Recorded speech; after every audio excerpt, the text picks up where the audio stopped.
Yeah, so hi Sean. I just met you walking in this beautiful bridge area.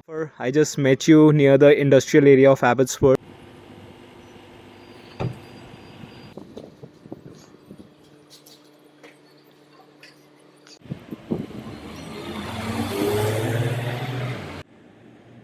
Hello, and now currently I'm in Carlton Brewery. I would just like to ask your good name. Michael. Do you know about this area? Yes, so I usually come here for walking like I was just doing now. Yeah, I really admire this area because it's a really nice area to look at. Yeah, I like the lake, so yeah, it's a nice area. And I really like the history about it, especially the indigenous areas who used to live here. I think we really need to pretty much keep it as a piece of history, so like not destroy it, especially because of the climate change that's coming around now. So we really have to keep in mind, everything that is around here. Oh, I stay just up this road.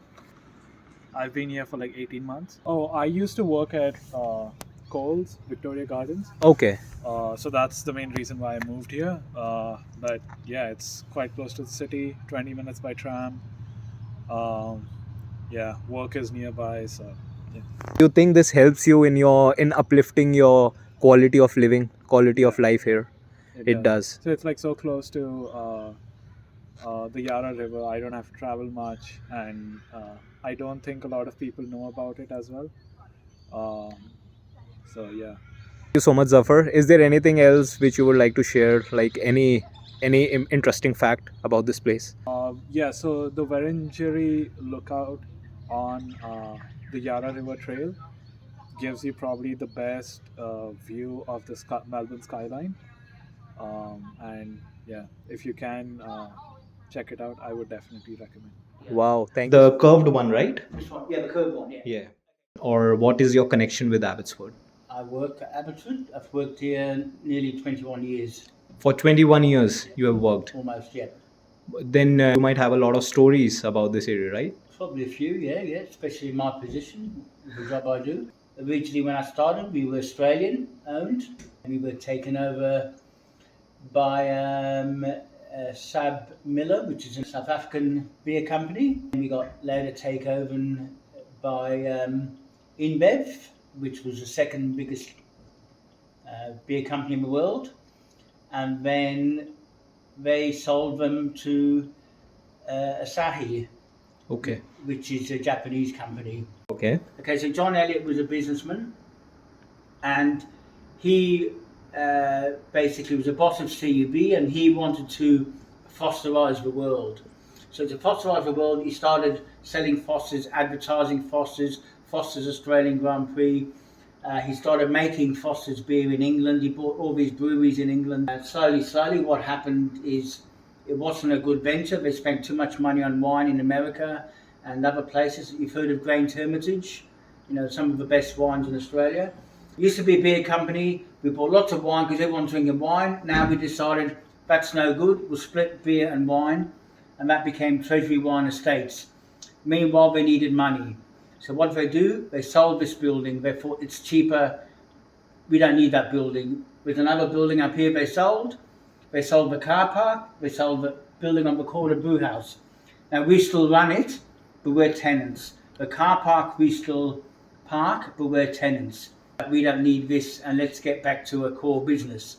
So originally, the small brewery, it took over this, it took over this, it took over this, and then slowly shrinking again. By time, there's been a lot of changes, a lot of management and restructuring. Every time a new owner comes along, they have to make changes. Some with equipment, some with the beer we produce, some with the number of employees and management. So, been a fair few things changed for the better, I suppose, yeah. Like, you come from a country that's a lot older than Australia. Most places are older than Australia. Usually when a industry like this is first established, it's on the banks of a river, close to access to ports, and all the rubbish gets dumped in the river. Okay, that's well before technology kicked in.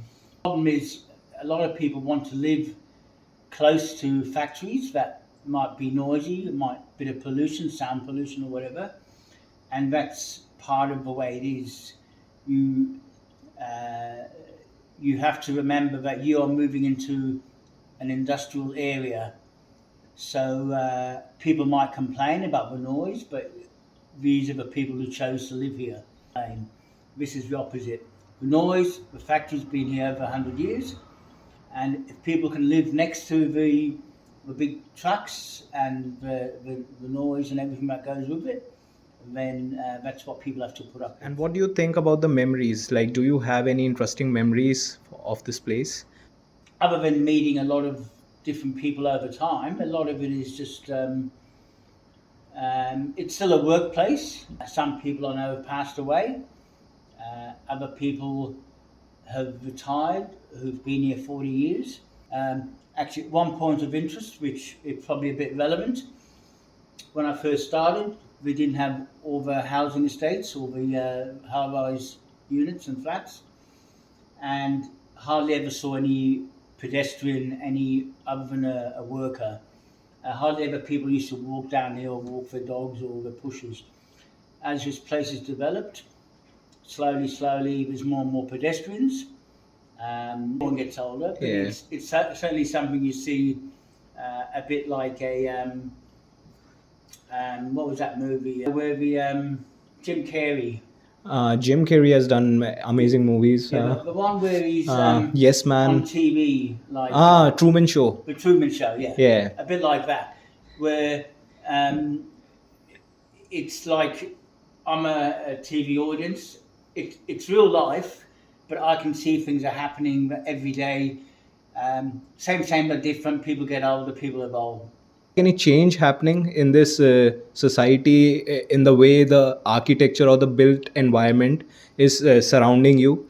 Would you like any drastic change, or would you like something other than what is? I used to take a lot of photos. Many years ago, I did a trip from Cairo to Kathmandu through India, Nepal, Kashmir, Jaipur, Varanasi. You know, I've got lots of photos. I've got a big book of photos. Okay. I like the architecture. I like, that building here is an old Kodak building, the building behind you. Obviously made film, which is what I use, 35mm, 100 ASA, 400 ASA, all that sort of stuff. All the technology I grew up with, now it's obsolete, almost. But the building itself, how many buildings, curved buildings, can you... sometimes you live near my place, an old quarry. They pulled the quarry down and they built lots of houses. Now, if I was ever to have a few drinks and walk home, I wouldn't know what house is mine because they all look the same.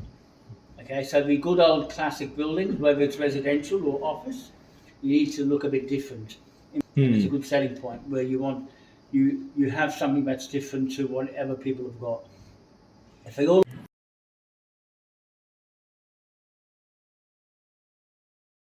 Now all the young people from 18 to 35, they love this area, they buying houses, they sharing houses as well. Pubs, wine bars, and all the stuff. I think it's the best area close to the city.